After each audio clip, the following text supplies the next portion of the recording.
This is Optimal Living Daily, episode 1434, Why You Do What You Do, and On Beginning Again, both by Cylon George of spirituallivingforbusypeople.com. And I'm Justin Malik, the guy that reads to you every single day of the year, including weekends and holidays, to help you live a more meaningful and positive life. 2 posts today, both from Spiritual Living for Busy People, a great site. So let's get right to them as we optimize your life. Why You Do What You Do by Cylon George of spirituallivingforbusypeople.com. Quote, I do not understand what I do, for what I want to do, I do not do, but what I hate, I do. Romans 7:15. Have you ever asked yourself, why did I do that? Or why did I react this way in this situation? I know I have more times than I can count. Every time I hear the verse you just heard, something deep within me shouts, Amen.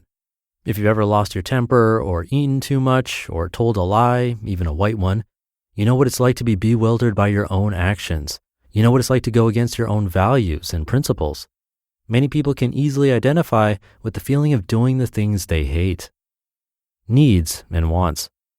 Why do we sometimes go against our values? Because we're not paying attention to our needs. If you ask a random person on the street what they need, you might hear something like a flat screen TV, or a nicer car, or a drink. But these fall in the category of wants, not needs. We tend to focus on our wants instead of the underlying needs we're attempting to satisfy. This happens mostly outside of our awareness. Paying attention to our needs.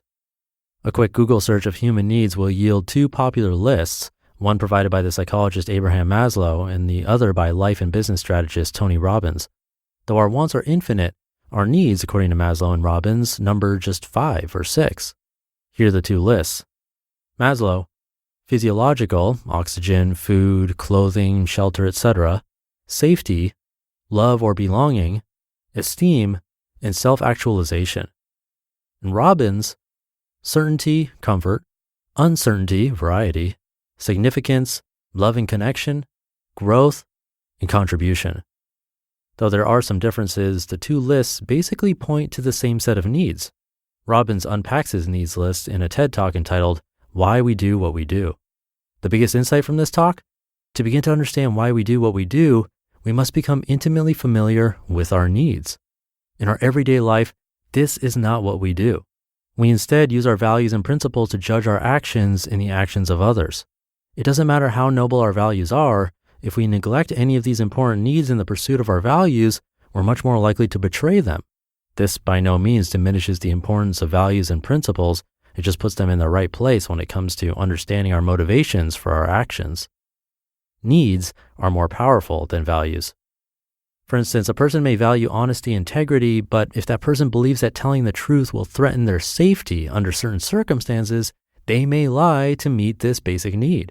A person may believe in commitment and loyalty, but may find themselves betraying someone if the relationship is not meeting their need for love and belonging.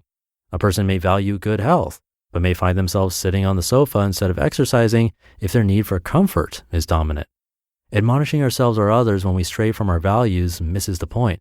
We don't stray from our values because we're bad people.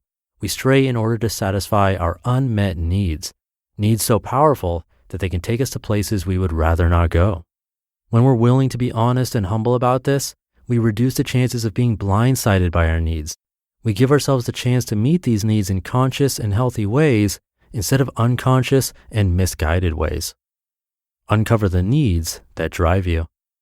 The next time you find yourself perplexed by your actions, ask yourself, what need is this action trying to meet? What are some healthy alternatives for meeting this need? You won't always be present enough to ask these questions, but with practice, you'll inevitably improve. And when you fall short or miss the mark, you'll treat yourself and others with more compassion and kindness. And I have another post in just a sec, but first, have you been struggling to get quality sleep? You're not alone, because 1/3 of adults in the US don't get enough sleep. And not getting enough sleep can have a negative effect on the rest of your day. I'm sure you've experienced this before. It can affect your cognitive functions, which means your learning and problem-solving skills won't be at their optimal levels.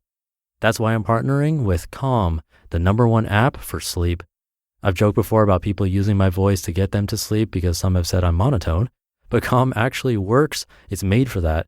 You'll discover a library of programs on Calm that are designed to help you meditate, relax, and get the sleep your mind and body crave for. You've heard the benefits of meditating right here on this show many times. Come try it out.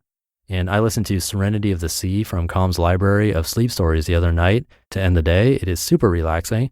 And right now, Optimal Living Daily listeners get 25% off a Calm premium subscription at calm.com/old. That's CALM.com/OLD. 40 million people have downloaded Calm. Find out why at calm.com/old. On Beginning Again by Cylon George of spirituallivingforbusypeople.com. Ever lie awake at night wondering, how did it come to this?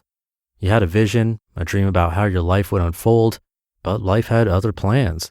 You find yourself feeling like you're back to square one. It can feel humiliating. You're ashamed to tell others that you're starting over. You put so much time and effort into getting where you are now, you wonder if it's even worth the effort to try again. You probably thought you'd just continue to get better. At this point, you may be tempted to just throw in the towel. Maybe you're facing financial ruin, relationship bankruptcy, an addiction relapse, or significant weight gain after having lost just as much. If you're at the point of wanting to give up, here's a few thoughts that may help. Number 1, beginning again does not mean starting from scratch. Phrases like starting over or back to square one are ultimately misleading because we don't actually go back to square one. The experiences we've had and the things we've learned from those experiences make us who we are today. Even if it feels like you're back to where you started, you're essentially a different person. Keeping this in mind will help combat the feeling of spinning your wheels. Even if your progress is incremental, it's progress nonetheless, and it matters. Number 2, it's the willingness and courage to begin that matters. It's natural to feel like a failure from making the same mistakes over and over again. So many of us get stuck when this happens because we feel like we should know better.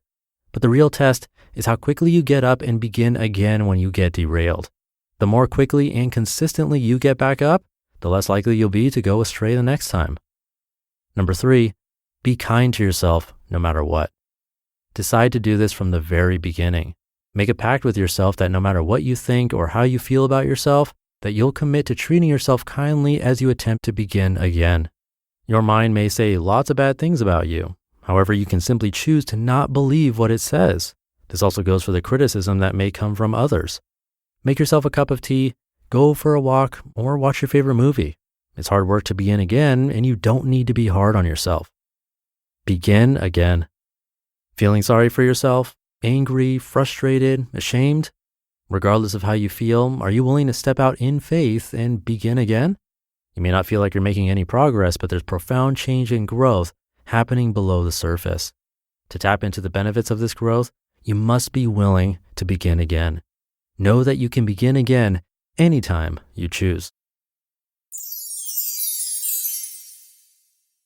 You just listened to the posts titled, Why You Do What You Do, and On Beginning Again, both by Cylon George of spirituallivingforbusypeople.com. I'll leave it there for today. Hope you're having a great week, and I'll be back for the Friday show tomorrow, where your optimal life awaits.